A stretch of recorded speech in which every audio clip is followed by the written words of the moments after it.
down our throats, 10 members of the majority, all of a sudden, we're expecting more cooperation and more better treatment for the minority because we're trying to our best to treat you as well because we can make it harder for you if this is what you want. Kaya we were expecting, something better. Konting pakisamahan naman dito, it's been that way since before. Pero kung ganyan ang gagawin natin, kasi the other members of the majority should know that ano lang to it's a matter of party representation And if we do that, if we do we follow the party representation, simpleng-simple 6 NPCs, 3 upo, they decide sino 3. 2 po ang 5 ang Nationalista Party, 2.5. So may bakanting 0.5. Yung PDP laban 1 and 3. So 1.5. May isa at may bakanting 0.5. So pag pinagsama mo yun, 6 or 5. 6. And merong isang 0.5.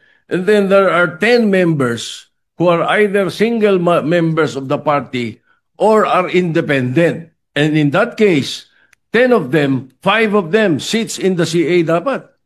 Yun ang dapat formula. Ganun lang kasimple dapat sana yung formula, Mr. President. Kung hindi naman, andun yung alternative formula which is majority-minority, okay. Pero we were expecting, the simple respect to the members of the minority na kinakausap naman kami. Hindi kami salimpusa dito. We can make this easy for you and we can make it also difficult for you. We leave it up to you, Mr. President. My objection stands. I don't think we should continue with the election until we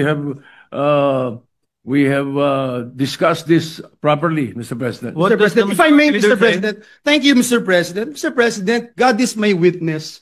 And we have been talking to the members of the minority. The minority leader even mentioned that we were talking to him, Mr. President, and the members of the minority. Senator Mig Zubiri, Senator Lauren Legarda is also aware of this for quite some time before the lull, Mr. President, during the order of business. Our Senate President Pro Temp again reiterated our request and our intention to actually move for this motion because, Mr. President, under the Constitution, the CA shall be constituted within 30 days after the Senate and the HOR shall have been organized with the election of the Senate President and the Speaker of the House.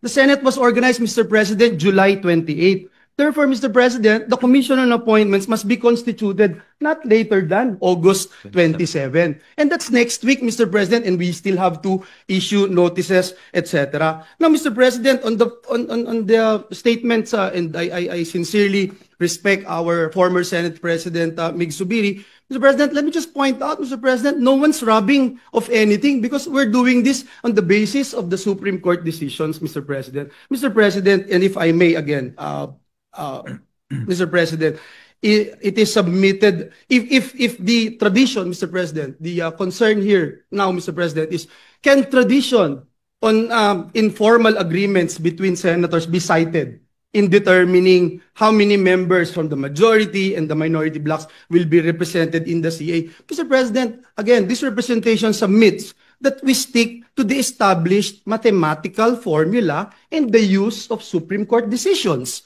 as guidance, Mr. President. Kaya po nagbigay sila ng desisyon so that we can be guided accordingly in determining the proportional representation in the CA. In the SC resolution, again, Mr. President, on Gingona versus Gonzales, the court said, no practice or tradition established by a mere tolerance can, without judicial acquiescence, ripen into a doctrine of practical construction of the fundamental law. In the same decision, Mr. President, in the Gingona resolution, it also states, who decides the question of proportionality, Mr. President? Who decides? The power to choose who among them will sit as members of the Commission on Appointments belong to the Senate, Mr. President. And that's why, Mr. President, even this representation who made that motion will submit to the decision of every member of the Senate. And furthermore, Mr. President, in the Coseteng versus Mitra, the Supreme Court again pointed out the other political parties or groups, and I quote, other political parties or groups in the House, such as petitioners, kaiba, which is presumably the member also with the coalition majority. Ang sabi po ng Supreme Court, are bound by the majority's choices. Mr. President, last but not the least, as much as we wanted to entertain the idea of coin tossing, Mr. President. My sister won in the mayoralty election in Bukawi by coin toss, Mr. President. But we have no precedence on this matter, Mr. President. And again, let me submit for the record that the Supreme Court provided us guidelines with all due respect to our colleagues, especially in the minority. Thank you, Mr. President. The minority leaders. Yes, Nice. thank you, Mr. President. The Gingona versus Gonzales issue should be the prevailing, not the Mitra or Coseteng versus Mitra, as mentioned earlier by the majority leader.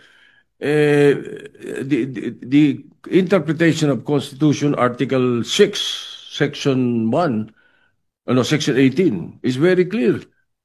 Basis of proportional representation from political parties and party organizations. Ang linaw nun eh. Walang sinasabi itong majority and minority. Mr. President, if I may, I believe The majority leader the is party organization is the minority and the majority. And I submit again, Mr. President, hindi po ako magmamagaling-galingan or magsasabing eksperto dito, but nais ko, Mr. President, na isubmit itong aking posisyon sa body, Mr. President, at maging sa mga kasama natin dito sa bulwagang ito, Mr. President. Mr. President, di ko pwedeng sabihin yung laman ng Constitution ng parties, organizations, meaning majority and minority. That is a very poor interpretation, Mr. President. Ang linaw eh. The basis of proportional representation from the political parties and parties or organizations registered under the party list system represented therein.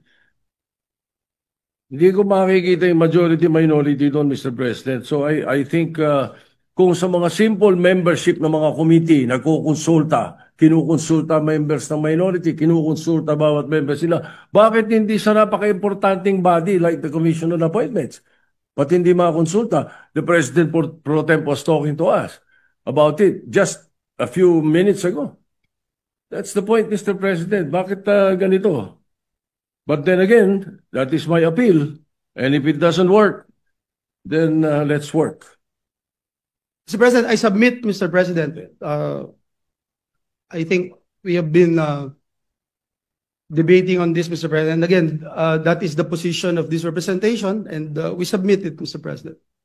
Before acting on the motion of the majority leader duly objected to by the distinguished minority floor leader, Chair would like to state for the record that neither the majority nor the minority has a monopoly of interpreting what the Supreme Court said in regard to the Supreme Court decision on the composition of the Commission on Appointments. In fact, that is the reason why in no less than 8 occasions, cases were brought before the Supreme Court precisely on the composition of the Commission on Appointments, beginning as early as 1951, the latest being in 2009. And the Senate is a deliberative body. The Supreme Court said it is the Senate that decides on these matters. Chair takes exception to the statement that this is being rammed because we debated on it, and when there is a motion duly objected to, our rules state very clearly that we should divide the House by acting on that clear difference in opinion with respect to matters that the Senate needs to act upon, specifically that we should constitute and organize the Commission on Appointments within 30 days after the organization of both the House and the Senate. That date lapsing on August 27, 2025.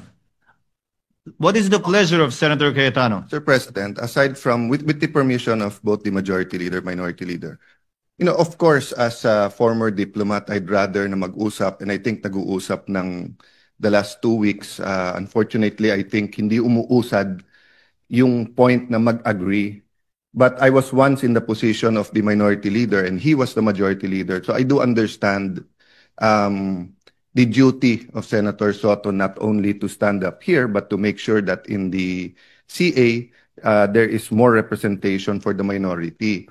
However, this is also unique because both the Senate President and the minority leader are from the NPC, which is not the first time because this happened during the time of the LDP, precisely because we're one of the 3 countries in the world, or 4, that presidential pero multi-party.